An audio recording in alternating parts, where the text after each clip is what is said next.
botanički vrt, a u pozadini vidite Hajduške kukove i Lomsku dolinu. Ono je veliki Zavižan, 1676 metara. Tamo je Golanovac, 1602 metara. Prekrasni vidici i cijeli prostor se može proći za 3 sata.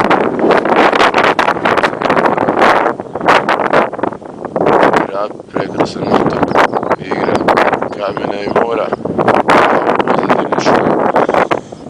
Ovo je Goli otok, a iza njega Sveti Grgur. I tamo vidimo Krk i Prvić u pozadini. Ali još tako dobro vidljivosti, tako da je malo izgubi za vas. I tamo je Zavižan.